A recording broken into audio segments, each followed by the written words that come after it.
ফিরআউন স্ত্রী আসিয়ার কাহিনী। হযরত মূসা আলাইহিস সালাম যখন জাদুকরদের মোকাবেলায় সফল হন এবং জাদুকররা মুসলমান হয়ে যায়, তখন বিবি আসিয়া তাঁর ঈমান প্রকাশ করেন।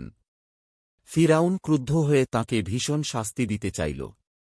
কতক বর্ণনায় আছে, ফিরআউন তাঁর 4 হাত পায়ে পেরেক মেরে বুকের উপর ভারী পাথর রেখে দিল, যাতে তিনি নড়াচড়া পর্যন্ত না করতে পারেন। এ অবস্থায় তিনি আল্লাহ তাআলার কাছে দোয়া করেন। কোনো বর্ণনায় আছে, ফিরআউন উপর থেকে একটি ভারী পাথর তাঁর মাথার উপর ফেলে দিতে মনস্থ করলেন।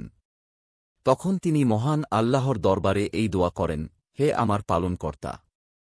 আপনার সন্নিধ্যে জান্নাতে আমার জন্যে একটি গৃহ নির্মাণ করুন, আমাকে ফিরআউন ও তার দুষ্কর্ম থেকে উদ্ধার করুন এবং আমাকে জালিম সম্প্রদায় থেকে মুক্তি দিন। ফলে আল্লাহ তাআলা তাঁর আত্মা কবজ করে নেন এবং পাথরটি নিষ্প্রাণ দেহের উপর পতিত হয়। তিনি দোয়ায় বলেন, হে আমার পালনকর্তা! আপনি নিজের সান্নিধ্যে জান্নাতে আমার জন্যে একটি গৃহ নির্মাণ করুন। আল্লাহ তাআলা তাঁর এ দোয়া কবুল করেন এবং দুনিয়াতেই তাঁকে জান্নাতের গৃহ দেখিয়ে দেন।